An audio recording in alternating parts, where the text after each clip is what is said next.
যারা বাংলার শত্রু চিরকাল, দিল্লিতে বসে বাংলাকে ছোট করতে চায়, তারা কখনো মানুষ হতে পারে না। তারা পশুর থেকেও নিম্ন রুচির এবং তারা অসুর প্রবৃত্তির লোক।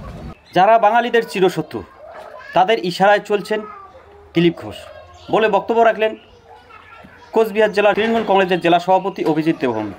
তিনি সরাসরি বললেন যে এরা সম্মান করতে জানে না, শ্রদ্ধা করতে জানে না, এরা পুরোটাই অবাঙালি কালচারে চলছে বা বাঙালিদের যারা চিরশত্রু তাদের ইশারায় কাজ করতেছে। তো আপনারা সঙ্গেই থাকবেন, তার বক্তব্য আপনাদের সামনে তুলে ধরছি। আর আমাদের সঙ্গে রয়েছেন কোচবিহার জেলার 1 নং ব্লকের পঞ্চায়েত সমিতির সভাপতি মাধবী নাগ।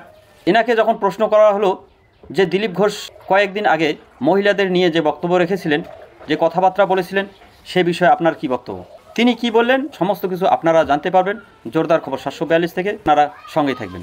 তো চলুন দেখে নেওয়া যাক তিনি কি বললেন। এই যে মহিলাদের উপর যে দিলীপ ঘোষ এই যে বিষয়ে একটা কটাক্ষ করেছিল, তো ওই বিষয়টা নিয়ে কিছু বলবেন? এরা সম্মান করতে জানে না, শ্রদ্ধা দিতে জানে না মানুষকে। এদের কাছ থেকে তো কিছু শিখার নেই। এরা বাংলার সংস্কৃতিকে নষ্ট করতে এসছে। এরা অবাঙালি যারা, তাদের অঙ্গুলি হিলনে চলছে।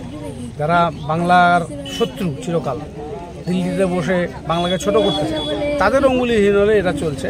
তাই এদের কাছে বাংলার কালচারটা নেই, এরা অবাঙালি কালচারে চলছে। দিলীপ ঘোষ মহিলাদের নিয়ে কথা বলেছেন, সেই বিষয়ে কি বলবেন? দেখেন, ওই প্রসঙ্গে কথা বলতে গেলে এই ধরনের মানুষ সম্পর্কে কোনো মন্তব্য করতে আমাদের বিবেকে বাধে, যেখানে শুধু মহিলা হিসেবে নয়, যারা মানুষকে এই ধরনের কথা বলেন, যেখানে নারীদের সম্মান নেই, তারা কখনো মানুষ হতে পারে না। তারা পশুর থেকেও নিম্ন রুচির এবং তারা অসুর প্রবৃত্তির লোক। তাদের সম্পর্কে যতটাই এড়িয়ে যাওয়া যায়, সেখানে নিজেরই সম্মান বৃদ্ধি হয়। দিদি, আগামী দিনে কি হিন্দু মুসলিম নিয়ে ভোট হবে 2026-এ?